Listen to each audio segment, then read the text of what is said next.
Good evening. Let's go ahead and open in prayer, and then we'll dive right in. Lord God of heaven and earth, we come today humbly before you in thanksgiving for who you are and what you've done for us. We thank you for your love and your mercy, that you've made that known to us in tangible ways that we can see and understand and experience. Pray that you'd be with us tonight, guide us and lead us. We'd better understand you and your word for us. In the name of Jesus, amen. Amen. Okay, so first things first, I want to give you guys a gift. So what's really funny to me is that it got lost in the mail. I given it to you last week. So I said, hey, it got lost in the mail. So they just sent me another one. So I got like twice as many of them. So I got to see what they want me to do with them. Let's see here. Do you want to hand these out and give everybody one? Thanks. Do we bring our pen? Do you need us to bring our pens on the trip? You do not have to if you don't want to. Just a writing utensil. Something to write with. Yeah. When I went last time, I had like my notes and my pens and my map book because I didn't finish my maps before I went. So I was doing them on the airplane. Thank you. And I ended up taking all the notes on my phone. But you will probably want some way to take notes, simply because it's not going to be like drinking from a fire hose. It's going to be a lot of stuff, very quickly. So if you have like a notebook, or if you want to take them digitally or something, it's my recommendation that you have some way to take notes. But you won't need all of your pens, I don't think, unless you want them. I don't think you'll need those. If you would like to bring them, you can, but I don't have workbooks and stuff for you to do while there. If you see your blue notebook thing that you got from the series, yeah, that one. Sorry, mine's blue. If you take that with you, you may find it useful to, there's a place in the back for notes. There's maps in it that you can draw on, things like that. So if you would like to bring colored pencils and colored pens, you may, but I'm not saying you have to. But this would be advisable. We could take this. I would advise taking that with you. Yep. Not all these notes I've been taking? You can take those if you want. That's totally fine. Okay. Yep. Just take it, Brenda. He just doesn't want you to overpack. Yeah, that's right. I don't want you to bring a ton of stuff that you're not going to use, and then you're going to be like, why did I bring all this extra stuff? I'm not using it. And then Brad's like, why do you got so many suitcases that I have to carry? I have one suitcase that I carried across Ireland on my own. So Brad's the overpacker. So We don't even want I to went get down that into it. cobble road carrying that big old suitcase all by myself. Okay, so here, this is what I want to show you. I really like this. This is the school I go to. They made this, what it is. And it's in the back of their book. They made a book a few years ago. It's kind of a combination of archaeology stuff. What? Okay. Anyway, so this is in the back, and I was like, "This is really great." And they've got a picture of it. In all of their buildings, they have this thing. And I said, "Okay, do you guys have a digital copy, or can I buy a hard copy?" He's like, "Oh, we sell hard copies." So I was like, "Okay." So we got them for you guys. Now I want to look at it. Okay. So we're doing dates and dead people, and one of the things that we're going to find when we get to Israel is there's a lot of stuff we're going to see, and it's not all going to be in chronological order, because we're going to see it in geographical order. And people lived in this particular site over the course of, hundreds, thousands of years. And so there's going to be a lot of stuff that potentially happens at any given site. Like Jerusalem, still an active city that people live in today. It goes all the way back to the early Bronze Age. So you're going to have a lot of history in these places. Yes, Keegan. Okay. All right, good. So this is going to help you kind of visualize the timeline, where things happen, what's going on. It gives you the archaeological eras as well. So I'm just going to tell you up at the top: early Bronze Age, Intermediate Bronze Age, Middle Bronze Age, Late Bronze Age, Iron Age, Hellenistic period. And so as you go through, you can see where you're at in the regions. Now, the names of the ages primarily are focused on the tools that people are using. So Neolithic, lithic means stone. So lithos is stone in Greek. So Neolithic is a new stone, like the Stone Age. Chalcolithic, cal is for the, I think it's copper. So you've got copper and stone, Chalcolithic period. And then you've got by the end of the early Bronze Age, they're figuring out how to make bronze, not at the beginning. And bronze is just a copper tin alloy. About 10 to 15% tin in your copper makes it into bronze. And then, partway through the Iron Age, they sort out how to make iron weapons. Well, let me rephrase. King Tutankhamun in the late Bronze Age, you can actually see here, Tutankhamun here at the, right here. Okay. He's in the late Bronze Age, but his tomb has iron weapons in it. So you'll see it's not quite cut and dry, like this is when they start using these weapons. But by and large, if it's in the Bronze Age, they're using bronze weapons. If it's in the Iron Age, they're using iron weapons. The Hellenistic age is the age of the Greeks, and then the early Roman period is the period of the Romans, of course. So this is going to break it down for you. What's cool about this is the more powerful the kingdom gets, the bigger it gets on here. The less powerful it gets, the smaller it gets. So like look at Egypt, for instance, down here at the bottom. You see the Egyptian Old Kingdom, and then they have an intermediate period, and they're not very powerful. Then you have a Middle Kingdom, then you have an intermediate period, and they're not very powerful. Then you have the New Kingdom, and then they go down a little bit, and they come back up again. And then they're kind of pathetic again until you get way over here, and they start doing a little bit of stuff again. So Egypt's golden age is here in the late Bronze Age. That's when they're the most powerful.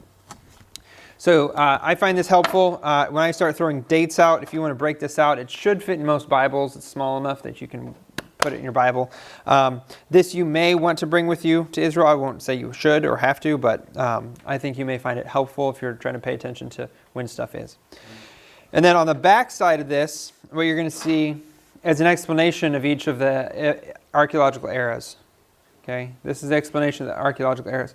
Now, they walk through very briefly, very quickly, just what is in the beginnings, the Chalcolithic period, the early Bronze, the Middle Bronze, late Bronze, Iron Age, Hellenistic, Roman. The people who made this like the Bronze Age, which is why there's so much space devoted to the Bronze Age on here. So anyway, that's what this tool is. So when I give you dates here in a little bit, you're going to be able to place it on your thing. Okay? Thoughts, comments, questions? Do you have extras? Can I buy one? I have a whole bunch of extras. Perfect. I teach about most of these, and I would love it on my wall. Oh, sure. Yeah. Yep. So yeah, I bought enough for everybody, but then they accidentally sent me more, so I'll see. I'm going to wait to see what they want me to do with them, but yeah. Good. Yes? Did the Egyptians, did they kind of discover most of the, like the bronze, copper, tin? Oh, yeah. So who figures that out? Weirdly enough, not usually. So Egyptians do invent some things, like hieroglyphic writing. Yeah. There's two main writing systems in the early Bronze Age and Middle Bronze Age, and that's cuneiform script and hieroglyphic writing. In the Middle Bronze Age, near the end, and into the late Bronze Age, they start working out how to make an actual alphabet, which is different from hieroglyphics and cuneiform. Those are writing systems; they're not alphabets. And the difference is an alphabet has 20 to 30 letters, and that's it. And any sound that you make in that language, you can use the alphabet for. The writing systems have hundreds of characters. And from what I understand, there's only one alphabet. We just keep modifying it. And so it's Semitic peoples, probably in Egypt or Sinai area, are the ones who initially developed this. So as for the metals, what's interesting to me is that initially up front, the eras coincide with the Egyptian rise and fall. So the early Bronze Age ends, and the Middle Bronze Age rises, and that's when the Canaanites are in power and the Egyptians are down. And then the late Bronze Age starts, and the Canaanites go down, and the Egyptians are in power again. So there's this up and down. It seems to correspond with Egypt because Egypt and Mesopotamia are the two most powerful regions. Egypt is a unified kingdom, and Mesopotamia is it's constantly in flux who's in power there. Yeah. So pottery comes out of Anatolia region. The tin necessary for bronze also comes out of the Anatolia region. There's not very many tin mines.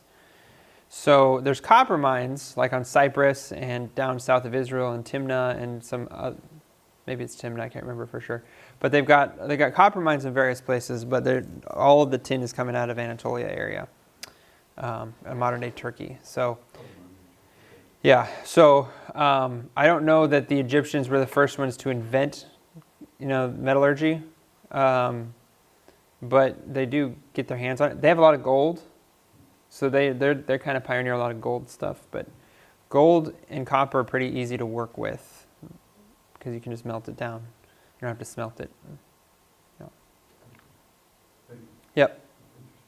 Good. Other questions and comments on the timeline? Thank you. You're welcome. Okay. Let's go ahead and walk through our conversation here. We're going to do our dates and dead people.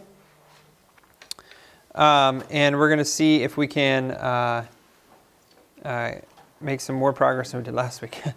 So first, we're back to this idea that God is a relational God. He's chosen to reveal himself through his relationship with people and through his incarnation. So relationships, of course, are messy. History is imperfect. Humans are sinners.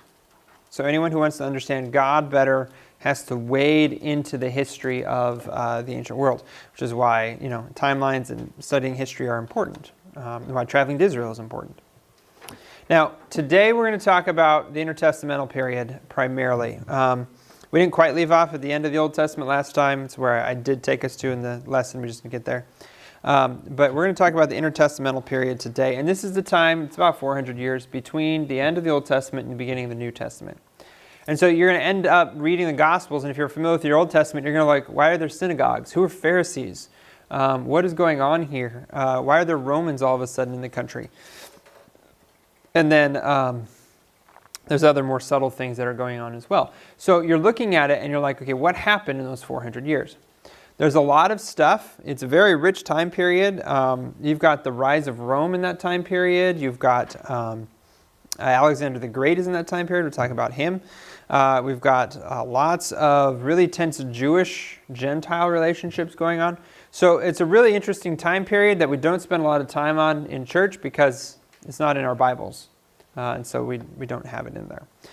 So we'll walk through a few key highlights for this just so you kind of have a picture of why things look so different in the New Testament than they did in the Old Testament. And it's because of what's happening at this time.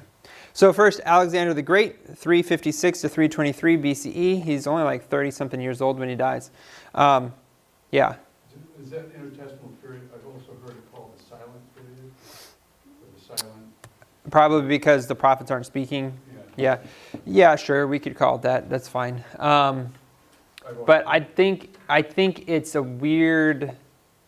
I think that's a weird focus to call it the silent period because it's not the first time there's a 400-year gap, right? So like they talk about the sojourn in Egypt is 400 years, and there were prophets around in the Judges, but again they also talk about that being like 400 years, and so you got these like 400-year periods where like there's not a lot happening in the biblical story. Not that there's not stuff happening around the world, but so yeah, you could probably call it that. That'd probably be fine. But it's not that stuff isn't happening. It's not in the Bible. Yeah. So Alexander the Great, 356 to 323. He's about 30-ish years when he dies. 33 is what that looks like. So here's the historical thought. He sought to conquer Greece, Asia Minor, Syria, Israel, Egypt, and the whole Persian Empire. He actually conquers past the Persian Empire up to the Indus Valley in India. That's how far he goes. His empire was the biggest empire that there was up until that point in history. So he is called the Great because, in like 10 years he conquers the most civilized, powerful countries in the world. Now, when he conquered, one of the things that he did, and this is his lasting legacy and impact on the world, even to us today, I would say, he sought to Hellenize his conquered territory. Now, the Greeks called themselves Hellas. That's the name of their territories, Hellas, which means we call them Greece, but they call themselves Hellas. And so to Hellenize means to make the world Greek. So he goes around and he everywhere he goes, he founders these cities like Alexandria. Puts Alexandria here, Alexandria here, Alexandria here. The famous Alexandria is the one in Egypt. It's still there today, still a city today. People still live in that city. But he's going around founding all of these Hellenized areas. In the Gospels, there's a region called the Decapolis. It's Greek for 10 cities. Deca is 10, polis is cities, 10 cities. These are Greek cities. These are founded by Alexander the Great to bring Greek culture into the conquered territories. And so you end up, you think of the golden age of Greece as like Sparta and Athens and their little conflict and, the plays and all that. But Greece's influence is much more powerful after Alexander the Great, as they conquered the world and then started implementing Greek thought and philosophy everywhere they went.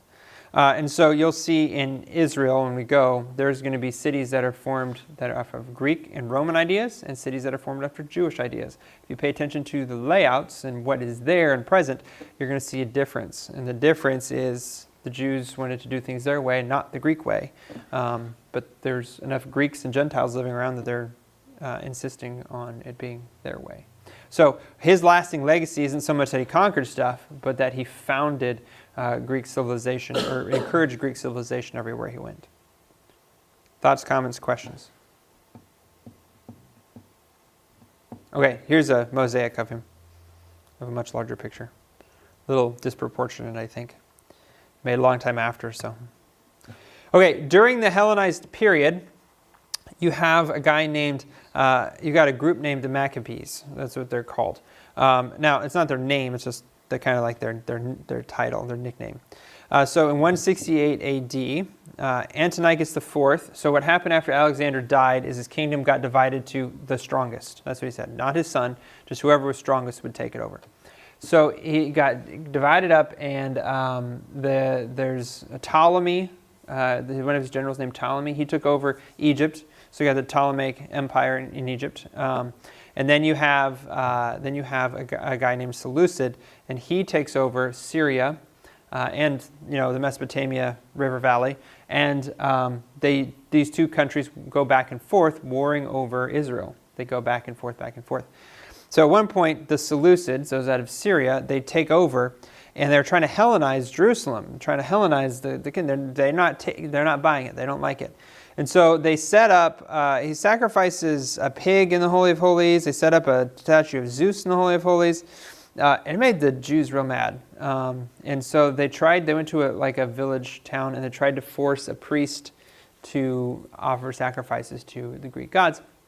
And he refused.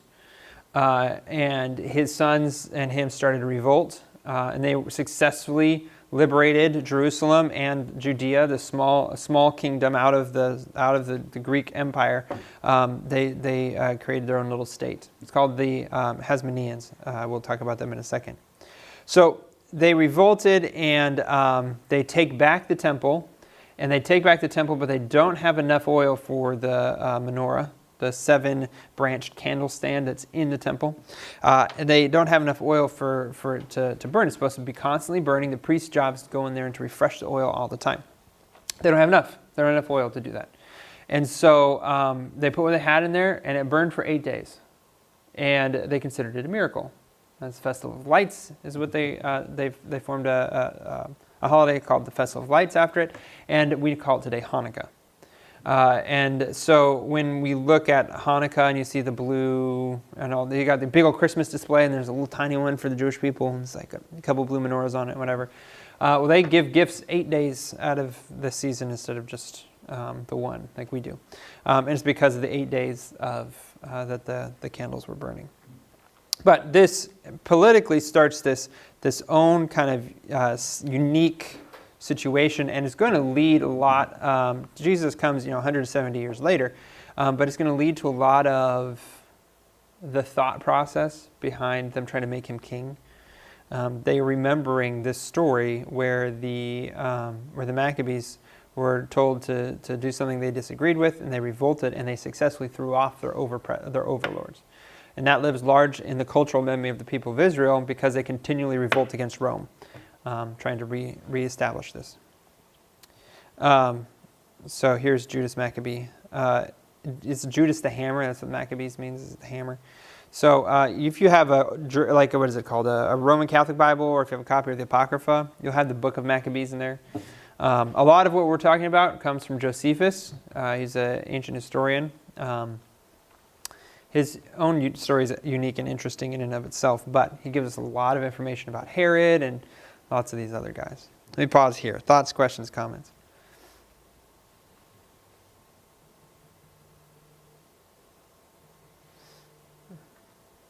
All right.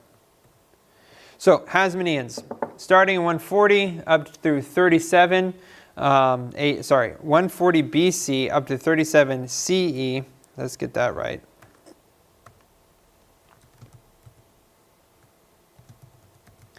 Okay.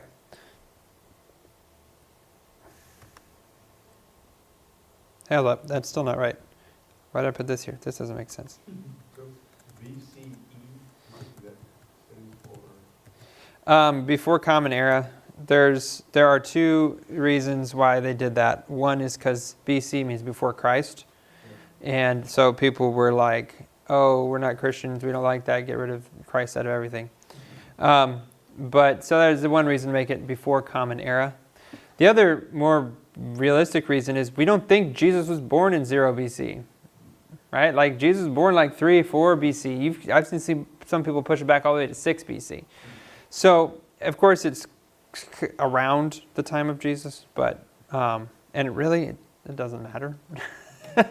So, I know some people get really defensive about it, and that's okay. I mean, watching people take Jesus out of stuff is always irritating, but I look at it, I'm like,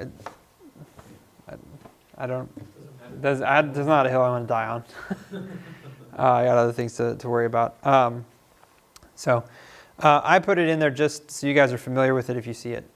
Now, BC and BCE are pretty easy. AD is Latin in the year of our Lord. CE is English, which means Common Era. And so, again, it simplifies it. It makes it easier to understand what we're talking about. Some people say AD means after death. No, it's Latin. After death, Jesus died around 30 AD, so it wouldn't be, that doesn't make sense either. So that's kind of how it goes. Anyway, so the Hasmoneans, they ruled a small independent kingdom. This is following the expulsion of the Seleucid rulers for a short period of time, about 100 years. And so they are, it's like the one little glimmer of that kind of hope that they're going to be free of their overlords. You know, like Daniel 2, and like look at all these big guys who are empires going to come in and defeat them. Like Babylonians took them in captivity. The Persians kept them in captivity, and they sent some of them back. But they're taxing them to death. The Greeks come in and cause all kinds of problems, and then the Seleucids are like, "Hey," the Hasmoneans are like, "Hey, we're going to win. We're going to beat them." And then Rome comes in and stomps on them. And so Hasmonean is the name of the family. Judas Maccabee is a Hasmonean, and so we won't see necessarily a ton of their stuff, but they do form an important foundation for a lot of what Herod does. Herod's afraid of them, and Herod uses some of their fortresses. He remodels them. He builds most of his palaces in fortresses because he's afraid of them. So he marries one of them to try to legitimize his power and everything. He probably actually loved her quite a lot, but he ends up executing her. So that's a whole other thing. That guy's real messed up. He's really impressive, but he's real messed up. I don't know if you guys looked at Herod's stuff before. Some of it, yeah. He's a lot of brilliant people are not quite right. Yeah, right. And for Herod, I think we can understand a little bit why he's so crazy. He was stupid enough to marry 10 women. and then had children with all of them, and then their children grew up and decided they wanted to be king. And so then you've got all 10 women fighting the other women and the children. Who wants to live in that house, right? Like, that's just a mess. So, yeah, of course he thought people were after him, because they probably were. But anyway, we're going to see a lot of Herod's architecture. We're talking about him in a second, but there's a ton of Herod's stuff that's left. Yeah? There's a commentary in my Bible that talks about Herod, and I can't remember the name of the ancient historian, but Josephus, probably. yeah, they quote him saying that I would rather be Herod's dog than his son. Yeah, okay. It wasn't Josephus, I don't think. But yeah, I'd rather be Herod's... the quote I remember is, I'd rather be Herod's pig than his son. And I thought it might have been Caesar. I'll have to look it up. Yeah. So, yeah, Herod, he executes 2 of his children, at least 2 of his children, I can't remember if there were more, on conspiracy of treason, on suspicion of conspiracy for treason. And they know where he was executed, where they were executed, where they were buried. Some of his fortresses just chilling there in the desert. But anyway, so Hasmoneans, they're important. Their kings are also the high priest. That's kind of reunified the office. Not what they were supposed to do, but that's what they're doing, because when they have power, that's what they can do, and they can do what they like. So here you go. War elephants. I haven't taken the intertestamental class. I didn't have time because I was trying to do the architecture class. But apparently war elephants were really common in the intertestamental period, and they like knock a ton of stuff over. So yeah, Annalise is like, yeah. We talk about them in history. Yeah. They're fun. Yeah, I know they have them in like in the Roman Punic Wars, but I don't know how much they got used in Israel. But there's a menorah. They're in the middle. Good. Okay, Pompey the Great. So the first triumvirate consists of Pompey the Great, Crassus, and Julius Caesar. Now, Pompey the Great, if I remember right, he's not necessarily a particularly bright military commander, even though he was a military commander, but he was very good at organization. And so he managed to rid the Mediterranean Sea of pirates without satellites, without radios, without long-range communication. He rid the Mediterranean Sea of pirates. And he did it by breaking it down into sections and just systematically just going through the entire empire and destroying them. He was in a fight with the Seleucid dynasty up in Syria, and the Hasmoneans were bickering, and there was a civil war in Judea between 2 of the Hasmonean rulers, and they kept going back and forth, and they started appealing to Pompey the Great to come fight with them against the other one. Well, you do that, and Rome just takes you over. And that's what happened, is Rome took them over. And so this made Judah and Jerusalem part of the Roman Empire. And initially, so if you see here 63, right? That's when he comes in. And the Hasmoneans rule until 37. So for the last 20, 30 years, they are client kingdom. They're not independent anymore. So they're client kingdom up until 37. And what happened, well, we'll talk about what happens in 37 in a minute. So anyway, this is Pompey. This is a picture of what he might have looked like, the carved marble statue of his face. Interestingly enough, we associate classic architecture and classic art with carved white marble. And we imitate that style, right? You go to DC and it's everywhere. The problem is all this stuff was painted. They painted it, and not nice colors, gaudy colors. One pillar's blue, the next pillar's green, next pillar's red. And you're like, that was a beautifully white marble structure, classic architecture. And they're like, no, it's naked. They went to paint all that stuff. So this might have been painted at one point. Okay, good. I'm getting to Herod. All right, Augustus Caesar. So they assassinate Julius Caesar, right? Ides of March, Brutus and Cassius, they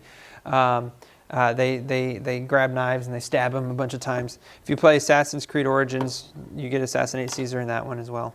And John's like, yep. And so, yeah, that's right. Well, that's his name. Shakespeare wrote a play about it. And so they stab him. He dies. Julius Caesar, he was never emperor. but they thought he was king because he was acting like a king. And they wanted to preserve the republic, which was much more of a democracy-oriented kind of idea, not a true democracy, but okay. So anyway, Julius Caesar, he's dead. Done and gone. He's gone. But his son Octavius teams up with Mark Antony and a guy named Lepidus, who quickly gets thrown to obscurity. Octavius and Mark Antony, they hunt down Brutus and Cassius. They destroy them and their army, and then they set up the second triumvirate. And then Augustus and Mark Antony have a falling out, and then the Battle of Actium happens. Octavius defeats Mark Antony, and he then becomes the only one in charge of the Roman Empire. And he's a very clever politician, and he begins to consolidate power into the first true emperorship. Now, he doesn't dissolve the Senate. And that's what we tend to think is like, oh, he's in charge. Yes, he's in charge. But he's clever enough to use the Senate to enact his policies. And so what happens here is there's no more civil war. There's no more warring around the Mediterranean. That's all under Rome's power. And we end up with something called the Pax Romana, which is Latin for the peace of Rome. Now, this is really important for the New Testament era because you don't have the Seleucids and the Ptolemies fighting each other anymore, right? The Roman Empire is in control. The most you're going to have is a random invasion from Parthia, which Herod deals with, or revolts. They deal with lots of revolts. And there'll come a point where you have civil wars, but those primarily affect Rome and not out in the fringes on the Eastern Empire. So he is the largest empire to the world to that date, bigger than Alexander's, and he's in control, and he's powerful, and there's peace in the region, and he shows up in the New Testament, Luke 2. And it's not like he's saying or doing anything, but he ordered a census to be taken of the entire Roman world. Things that politicians do. And so Luke is letting us know this is when it happened, when Augustus issued this decree. And so that kind of gives you a picture of the wider world that Jesus is born into. Let me pause here. Thoughts, questions, comments?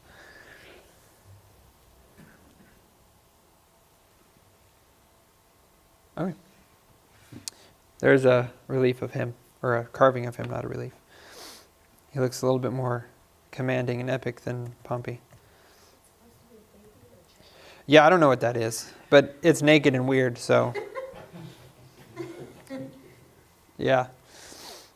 I'm not sure on when these statues were carved, is the other thing. I suspect that might be ancient. That one I'm not sure. There's a date on the bottom of it. You think I can read that? There's something written there. It's a ton of Roman numerals. Yeah, lots of Roman numerals. It says, don't pay no attention to the baby. Yeah, look at me. I'm pointing majestically. Okay, Herod the Great.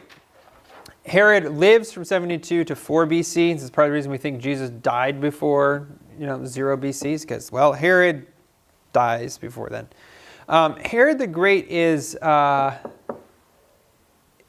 He is great. Like, if you look at the world's understanding of greatness, Herod is great. And we are going to see that when we go to Israel. And we're not going to all of his sites. We're only going to a couple of them.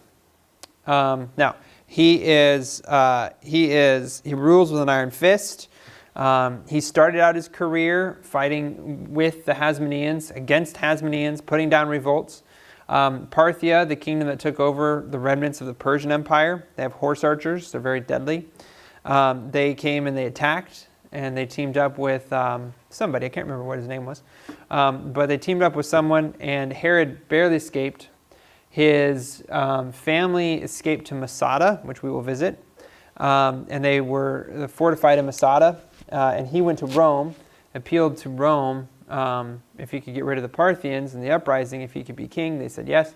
So he goes back, he raises an army, he attacks, he defeats them, he gets them out of there. They set him up as king, and that's why the Hasmoneans end in 37. That's when Herod takes over. He then becomes the client king.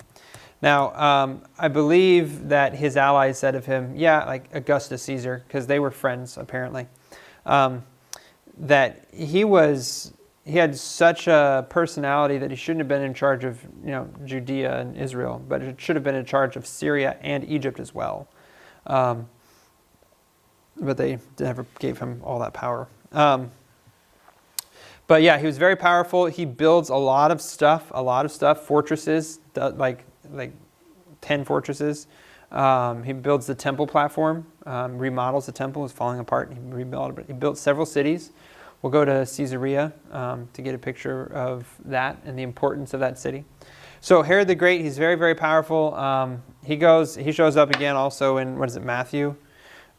He slaughters a bunch of children. That's what he's remembered for. And when you read about Herod, we don't have another source that tells us that he did that, because it's pretty localized genocide, if you will. So this one little town. That isn't going to make all of the history books. Unfortunately. Today it would, if a ruler did that, but not then. But it fits with his character. One time somebody defied him, and he had a porcupine skinned, and then turned inside out and made the guy wear it as a hat. So that kind of stuff. Yeah. Josephus tells you a great deal about Herod. Lots of stuff about Herod. If you want to know about Herod, you can read Josephus. It's a first century source. You can also read this book, but this book is pretty dense. This is the architecture of Herod the Great Builder. Yeah. I'll just tell you the cool things that we see when we go there. Thoughts, questions, comments? Okay. Oh yeah, that's what he might have looked like.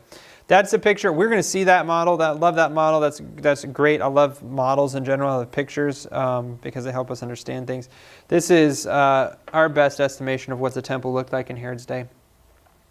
And so when we're there, I'll walk you through the different pieces of it. But it dominates the city landscape. Okay. There are 4 sects of Judaism. You see these in the text, some of them in the text, and they can be confusing because you're like, I don't see this in Leviticus, right? I don't see this in the Old Testament. Why is this coming about?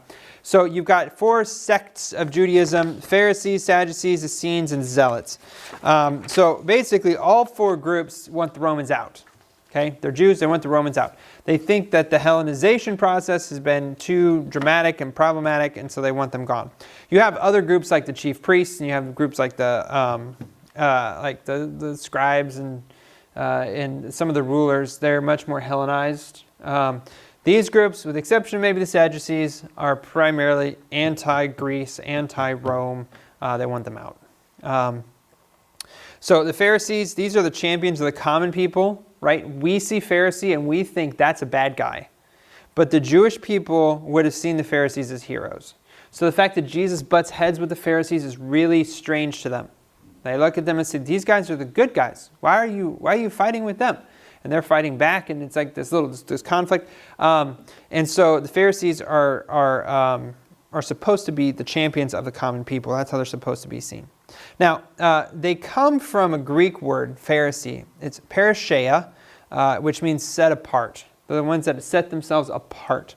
They saw themselves as different from the rest of the Hellenized world, the rest of the Greek and Roman world, and they thought that they were going to be the ones to purify the land and to return it to its right power and its right glory. That if they could initiate right worship, then Yahweh God would come and intervene and drive out the Gentile overlords. And they're thinking back, of course, to all the stories of the Old Testament where the people were oppressed because they were sinful, and then they rose up and they overthrew their oppressors only when they worshiped God rightly. I was reading a couple weeks ago. I mentioned it in the sermon on Sunday, so if you were there, I apologize for the redundancy. But there was this idea that if the Jews kept 2 consecutive Sabbaths, then the Lord would return and justify them, would redeem them right then on the spot. So this is why they're so bent out of shape whenever Jesus is doing things like eating grain on the Sabbath, because it set them back another week, right? So, I mean, That's what they're dealing with. So Pharisees supposed to be the champions of the people, supposed to be like the heroes of the story, but in Jesus' story they're not. They also believe in the resurrection, so they hold to the Old Testament text as well as to the Torah. That's the distinction, and it becomes evident in Acts because Paul, knowing the disagreements and knowing how to start an argument, he's in the Sanhedrin, and he brings up, "Hey, I'm just here because I was talking about the resurrection. I think the resurrection is great." And then they start fighting with each other, and so then he gets yanked out of the Sanhedrin and back to the prison where he's safe. It's because Paul is a Pharisee, so he knows the arguments and he knows how to pick a fight. That like innocent as doves and shrewd as serpents thing that Jesus talks about, that's a perfect example of it. So your second group, let's pause here. Pharisees, are there any questions about the Pharisees? Okay, Sadducees. So Sadducees, these are the rich and powerful in Jerusalem, largely like the chief priests, some of the scribes, people who are connected to the powers and authorities. Pharisees are all over the country. The Sadducees are only in Jerusalem.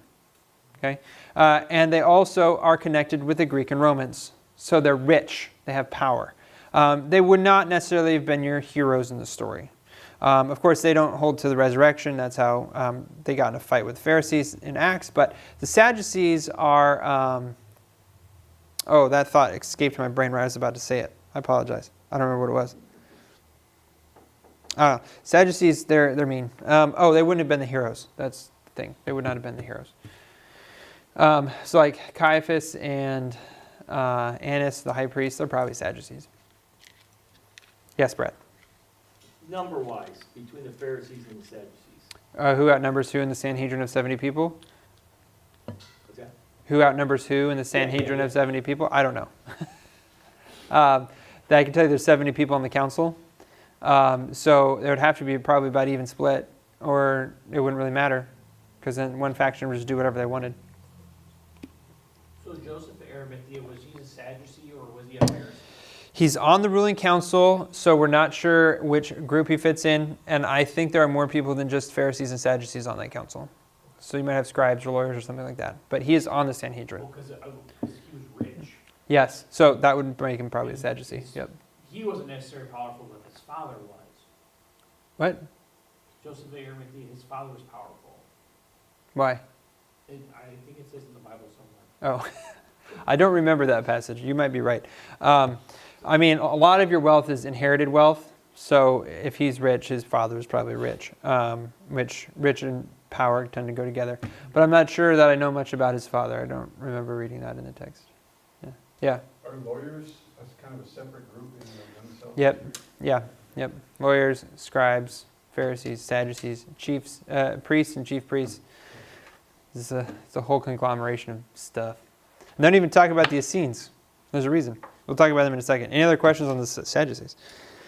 Did the Pharisees and Sadducees have separate powers that they could do? That makes it sound a lot more formal than I think it was. I'm just thinking, like, as Yeah. today, were the Pharisees more kind of like congressmen and Sadducees? Yeah, right. Senate. Sure. You know, So we should understand that the ruling council, the Sanhedrin, doesn't have ultimate say in what happens. It's the Roman government that does, which is why they can't execute Jesus. They have to take him to Pilate and have Pilate execute him. So they more have influence than power, if that makes sense. And influence can be power, but it's not like this is the organized system of laws and they enforce it or whatever. There are some areas where they will have their dominion and their power, like the temple.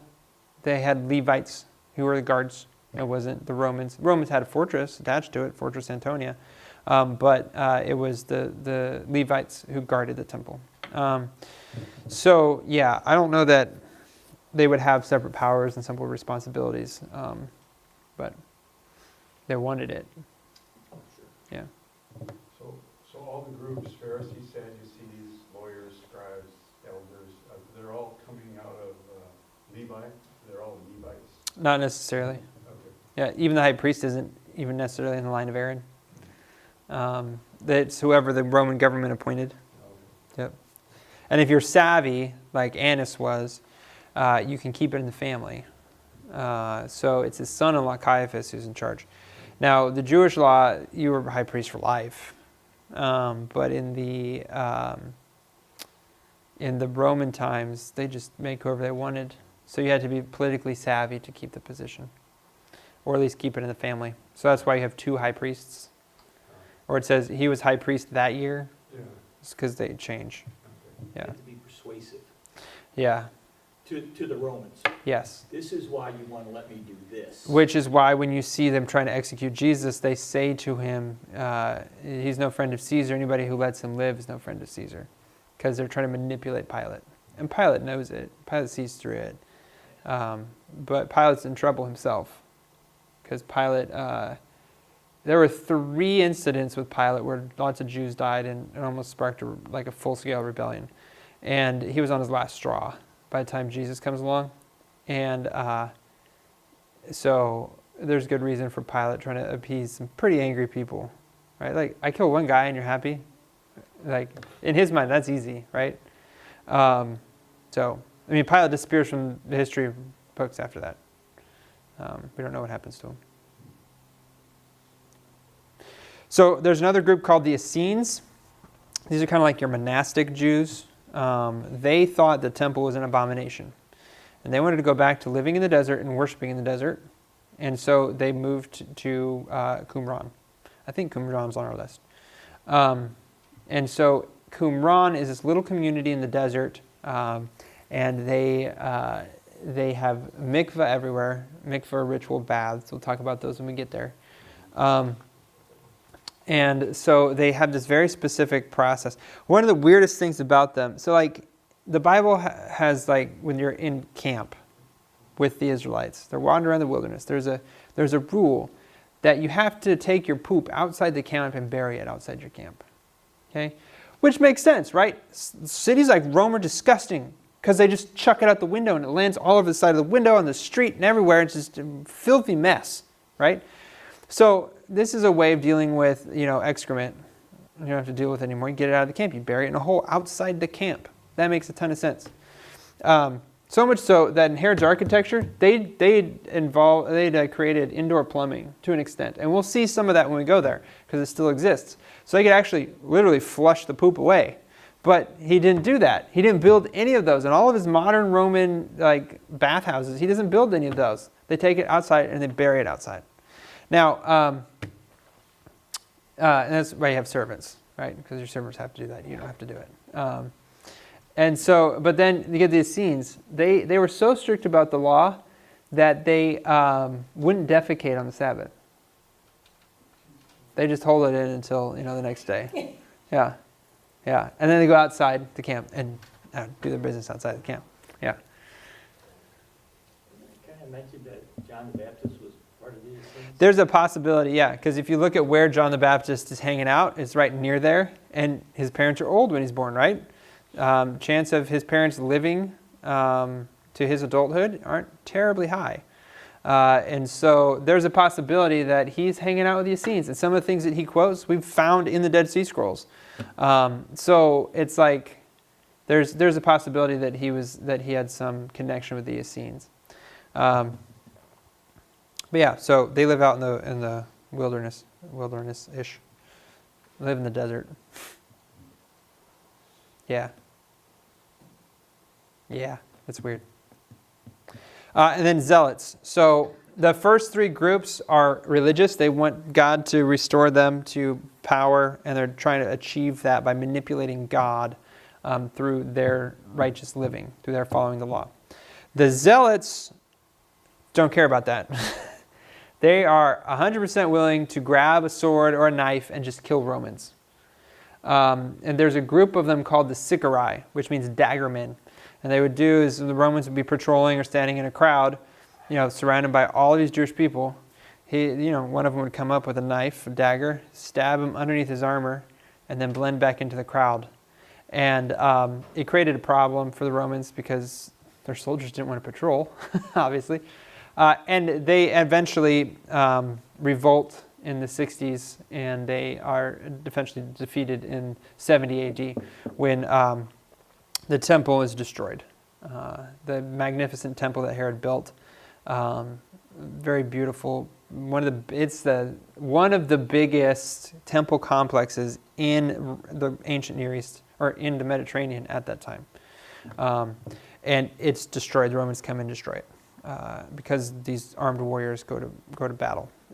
So when you're reading the text, you'll see one of Jesus's disciples is a zealot, Simon the Zealot, I think it is. And then you've got Matthew or Levi. He's a tax collector. I wonder how well they got along. They're hanging out with Jesus, and how often do they start fighting about politics? Right? And I think that right there is enough to make us reconsider who our friends are. If the kingdom of God is big enough for zealots and tax collectors to hang out in the same group, then surely it's enough for Democrats and Republicans to hang out together. But alas, I digress. Any other questions?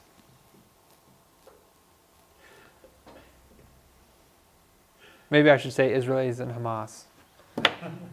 That might be equally poignant. Isn't Hamas kind of like the Zealots, but for the, Well, I mean, you could go either way with that, I think. because that's all they just want. Well, yeah. So, like, I mean, if you talk to them from their perspective, they're defending their homeland, right? So, like, you talk to the Israelis from their perspective, they're defending their homeland. So, like, from their own perspective, they're justified. We, as outsiders, may judge them differently, but from their perspective, they're going to see themselves differently than we will. Funny, I work with 3 different groups of that. Yeah. They each have their own. Yep. And we don't talk politics, or we don't talk about most of that stuff Yeah. because it doesn't always end well. Yeah. But we all get along. But my boss's husband, who's from Israel, Yeah. totally different view. Yeah. Yeah. Totally different. Yep. So, where do you work? Do you have so many people from the Middle East? Dental office. Oh, okay. Dental We've office. got four different places. Yeah. Okay. Yeah. But if the Israelis, Jews, would have done what God wanted when he brought them into the promised land, they really wouldn't be having this problem, but they Yeah. didn't want to Well, go through and like. here's the thing. I know there's a lot of temptation to equate the modern conflict to the ancient conflict. Knowing what I know about the geography, I don't know that that's fair. Because the geography lends itself to there being conflict there no matter what. Oh, sure. And so after the Roman situation, right, like in the Hellenistic, like they're never totally in control, but they're in power for quite a while. They had the power to dominate the culture, shape the culture, create the culture, whatever you want. Throughout that 400-year intertestamental period, they've got a lot of control in the way that their faith is run and that kind of thing. But they still get into fights and conflicts with the Romans, and their desire to do what God had commanded in Joshua is what gets them destroyed by the Romans. And when they're destroyed by the Romans, they disperse, and it's not until like the 19th, 20th centuries that they start coming back. And so now you got people who are like historically, ancestrally Jewish, but they speak English, and they're like super white and pasty, like me. Or they're in Russia or in Germany or wherever, and so they've got this cultural heritage of being Jewish, but they don't speak Hebrew, right? They're really Germans and Americans and Russians, but then they're moving back into Israel, which makes it a really interesting and unique situation there. But them moving back, they never lived there in the first place, right? They grew up in Russia or America or wherever. But them moving to the country creates a problem because you've got people who were established there. Like people in the Gaza Strip, they were alive when they were pushed out of their home, where they were living, and shoved into this little tiny enclave. So there's living people there who remember when the Israelis forcibly removed them from their homes. So like, I don't condone anything that Hamas is doing, but I think we can at least try to understand their perspective.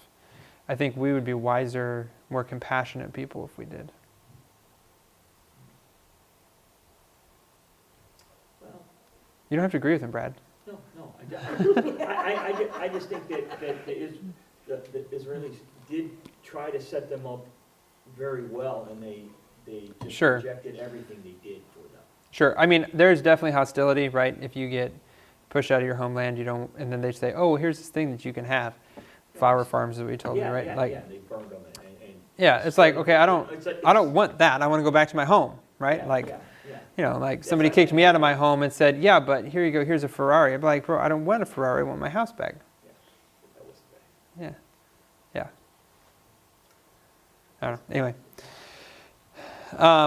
Okay, your homework. Start packing your bags. We're leaving soon. Walk 1 to 3 miles every day this week if you can. Try to make sure you... Good. Try to get those walking miles in. That way you can survive the trip. It'll be fun. There's gonna be a bus. We're gonna sit on the bus a lot, but we're also gonna get out and walk. So, yeah. All right. Any other thoughts, questions, comments? Okay, so things of this to bring. We need to bring our study Bible. Yes. Bring your study Bible. I gotta be clear, I'm a black and white, so Yeah. No good. this book, if we want to put notes, Correct. and I have lots of notes, Yep. and a pen, and then, Probably 2 pens. In case one goes. You want it black and white, so 2 pens. So in case one gets lost or runs out of ink or whatever. that would happen, I'd have a fresh Blue, new one. blue, black, ink. Okay, I think that settles that. I'll probably have to bring the whole thing, because I'll need to. I mean, you can if you want. That's Am I fine. gonna be in trouble if I don't bring the book? No. I I, don't know where it is after the move. yeah, that's fair. I don't know where it is. My problem is I can't remember things. Oh. So if I'm not looking at something and going over it, that's why I write it down in hopes Yep. that I'll retain it a little bit more. You remember about 10% of what you hear, and I think it's like 30 or 40% of what you write down. If you want to remember, the best way to remember something is to teach it. And that's like 80 or 90, yeah, something like that, of what you teach, you remember. So writing it down is going to be helpful. And the other thing is, you write it down, then if you do forget, you can go back and look at what you wrote down. And my problem is I won't be able to read the spelling and, Well, then, that's a whole other issue. It sounds like a you problem. yes, I'll just copy out these two. There you go. Keegan can take notes. Right? You're quick, you can So at each stop, how much time are we gonna be out of the bus and walking around? Probably at, just an average, at each stop. I'd say about an hour. Okay. Yeah, depends on the stop, of course, but about an hour. Because I'm thinking about, do we need to have water with us? Do we, Yes. when we're out? Yeah, I would. Like I got a Camelback. Yeah, right. Should I bring that with me and take that with us? I would bring it with you to Israel if that's what you want to drink water out of. You can. I think they'll probably sell you water bottles. The bus might even have them to sell you, like the disposable ones. I'm gonna bring stuff like I this. can hold like 1.5 liters, or so Yep. of water, and. Yep, We'll just drink off bread. that's right. Squirt. Huh? But isn't it true that you want to fill that up with the jugs that they give you rather than just any tap water? Oh, I thought the tap water was safe. That's what they said. Is Yeah. the tap water safe? That's what I remember reading. You can get it from hotels too. Hotels will ask them to fill it for you. It's not. We're not going to Mexico. If you go out to CDC's website. Like Yeah, but- Israel's an advanced country. Like it's not like a. Isn't there water, like, best But water? water in every You make water every out of different air. part of the world Yeah, has that's right. different minerals that we're not used to. I mean, yeah, I'm not worried about minerals. I'm worried about bacteria. I don't want Montezuma's revenge. There's a website on the CDC's website in the health section. Yeah. You can click on Israel. Yep. Talks about their water. They say it's potable. Yeah, And it gets a little iffy when you get to the West Bank and Gaza, but yeah, throughout Israel. Yep. Yeah, and I think our tour guide will let us know about that too. So, Yeah. yeah. Margaret, at Masada, when we get there, if we have, we're gonna go take the, Gondola, yep. thank you. And, or, you said there was a trail too, or no? It's open. It will take you a while. Yeah. It's a, but if you don't want to ride in the gondola, you can, I assume, take that. Okay, I'll go with that. Yeah. I have hiked it. Yeah. Yeah. I'm not sure it'll do much for your fear of heights Oh, okay. because you're basically climbing a cliff face. Okay. So I don't like heights. my recommendation on the gondola is to just kind of sit in the middle and Right, right. Don't look out. Yeah. yeah, yeah. Footwear, You wear something comfortable. hiking shoes. kind of- Sure, yeah. I'm gonna wear these. Dude, we should probably bring some kind of water Yeah. shoe, right, for, That's in Yes. Yep. Bring a water shoe for Hezekiah's Tunnel, Dead Sea. I have on there that I want the En Gev Kibbutz, which is on the shore of the Sea of Galilee. So at night for those 3 or 4 days, you can go out and just hang out in the water if we want. So water shoe would be useful. Something with a back strap. So I wouldn't recommend flip flops. right. Crocs or something that has a strap on the front and back. Yeah, Crocs do have a back strap.